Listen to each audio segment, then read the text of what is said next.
हमारी प्रजाति के जन्म के बाद से ही इंसान लगातार आगे ही बढ़ता रहा है। पहले हमने आग जलाना सीखा और आज स्पेस और टाइम के फैब्रिक से खेल रहे हैं। अब तो टेक्नोलॉजी हमारे सपनों से भी आगे पहुंचने वाली है। हम जल्द ही भविष्य को जानने लगेंगे और चीज़ों को प्रकाश की गति से चलाने लगेंगे। क्या हम इंसान पूरे ब्रह्मांड में कब्जा जमा पाएंगे? क्या हम परमेश्वर बन पाएंगे?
बाइबल कहती है कि परमेश्वर ही पृथ्वी और आसमान में मौजूद हर चीज़ का मालिक है। परमेश्वर ही ने हमें बनाया है और वही हमारी दुनिया को चलाता भी है। मगर ब्रह्मांड पर राज्य करने के लिए सिर्फ दैवी शक्ति ही जरूरी नहीं है, हमारी किस्मत भी जरूरी है।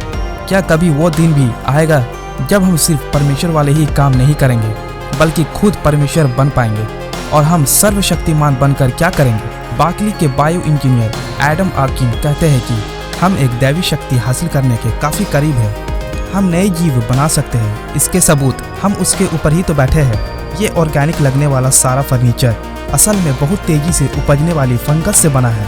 इस तरह की चीज़ों को माइक्रो टेक्सचर कहते हैं क्योंकि फंगाई की स्टडी को माइकोलॉजी कहते हैं और ये फंगस का आर्किटेक्चर है।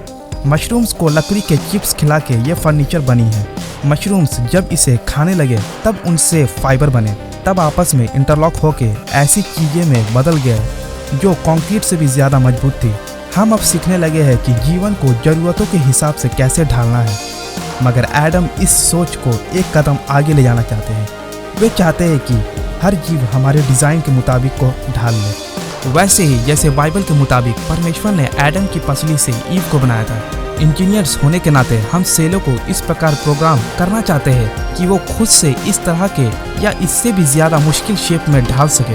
एडम का सपना है कि ऐसा जीव बनाना जो अपने आसपास के माहौल को महसूस कर सके और मांग के मुताबिक अपने शेप बदल सके।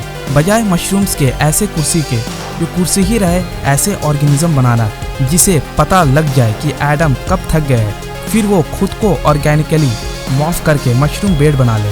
इसके लिए इन्हें सबसे पहले ये पता लगाना पड़ेगा कि जिंदा सेलों के अंदर मॉलिक्यूल्स के मूवमेंट को कैसे कंट्रोल करना है। एक सेल जो भी मूवमेंट करता है वो उसके डीएनए कोड से मिले इंस्ट्रक्शंस के मुताबिक होता है।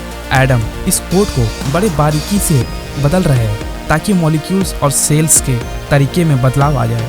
अगर एडम एक सेल्स के बिहेवियर को कंट्रोल कर पाते हैं तो ये सोचिए कि वो कई सेल्स के साथ ऐसा करके क्या क्या कर सकते हैं। वो सेल्स को इस तरह से प्रोग्राम कर सकते हैं कि वो उनकी मर्जी से काम करे। वो एक सेब बना सकते हैं, पेड़ बना सकते हैं, वो चीज़ जिसे बनाने के बाद परमेश्वर ने भी नहीं सोची थी। एक जीती जाती साइकिल। कोई साइकिल तभी चल सकती है जब उसके सारे पुर्जे साथ में चले, गियर्स, पहिए, स्टीयरिंग्स और दूसरे सभी पुर्जों को साथ में काम करना होगा। यानी हर सेल्स को अपने आसपास के माहौल की जानकारी होगी और वो हर दूसरे सेलों के साथ ही तालमेल में काम करेंगे, जबकि हर सेल्स अलग होगा और वो हमारे इंस्ट्रक्शंस के मुताबिक काम करेंगे। एडम अगर कामयाब हो गए तो वो शायद एक आधुनिक गार्डन बना लेंगे जहां हम ये फैसला करेंगे कि किस तरह के जीव पैदा होंगे। इंसान तो अपनी दुनिया को अपने कंट्रोल में रखना चाहता है। हम ऐसे जीव हैं जो चीज़ें बनाते हैं, उन्हें अपने कंट्रोल में रखते हैं, उनमें बदलाव करते हैं और हम ये प्रोसेस का हिस्सा है। इनके वजह से हमारा वजूद है। बाइबल कहती है कि परमेश्वर की सबसे बड़ी रचना औरत और मर्द ही है, ऐसी जीव जो अपने मर्जी से काम करते हैं। हमने भी नए जीव बनाए हैं लेकिन क्या हमारे बनाए उन जीवों में कभी अपनी समझ भी आ पाएगी? ज़्यादातर साइंटिस्ट यही मानते हैं कि कॉन्शियस एक्सपीरियंस एक ऐसी मानवीय खूबी है जिसे शायद कभी अच्छे तरीके से नहीं समझा जा सकता। लेकिन विस्कॉन्सिन यूनिवर्सिटी मेडिसिन के न्यूरो साइंटिस्ट मिलेनी बॉलिंग मानती है कि ये इतनी रहस्यमय भी नहीं है। वो तो कहती है कि हम अभी कॉन्शियसनेस को क्वांटिफाई करने की कोशिश कर रहे हैं।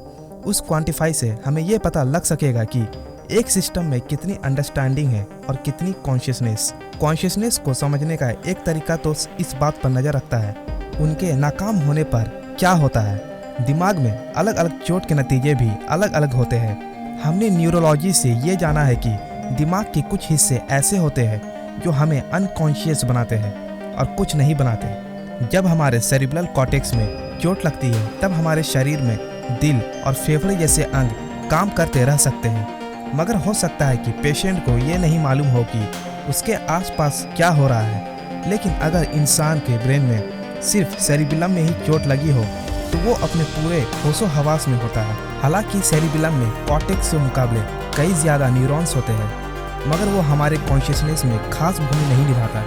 जब हम ये देखते हैं कि कॉर्टेक्स और सेरिबेलम में किस वजह से इतना अंतर है तो साफ नज़र आता है कि वो अंतर उनमें न्यूरॉन्स की वजह से नहीं है। असली वजह तो वो दिमाग के वो दो हिस्सों का आपस में बातचीत करने का तरीका। मान लीजिए हमारा दिमाग का हर न्यूरॉन्स एक लाइट बल्ब है। अगर उन सभी का एक एक अलग स्विच होता तो क्या होगा? अगर हम ये लाइट जला दें तो इससे पूरे सिस्टम में कोई खास फर्क नहीं पड़ेगा। मिलेनी मानती है कि कॉन्शियसनेस हमारे कॉर्टेक्स में ही पैदा होता है, क्योंकि वो जिन न्यूरॉन से बनता है वो आइसोलेटेड बल्ब्स नहीं होते। वो एक इंटरकनेक्टेड नेटवर्क बनाते हैं और आपस में कम्युनिकेट करते हैं। अगर हमारे पास एक लैंप हो जो एक दूसरे से जुड़े हो तब उन्हें जलाने या बुझाने पर बाकी के सिस्टम पर फर्क पड़ सकता है। इससे पता चलता है कि इंफॉर्मेशन शेयर की जा सकती है या फिर वो इंटीग्रेटेड है। ऐसे में लाइट्स आपस में बात करती है। जब एक लाइट्स जलती है तो उससे दूसरे को बुझाने को सिग्नल देती है। जब एक बुझती है तो वो दूसरों को जलने का सिग्नल देती है और ये सिलसिला चलते रहता है। साथ मिलकर वे थॉट्स और इमोशंस की ऐसी सिम्फनी बनाते हैं जिससे हमें लगता है कि हम जिंदा हैं। तो हम कह सकते हैं कि इस कनेक्शंस की वजह से हमारे ब्रेन में कॉन्शियसनेस पैदा होती है। To be continued in part 2।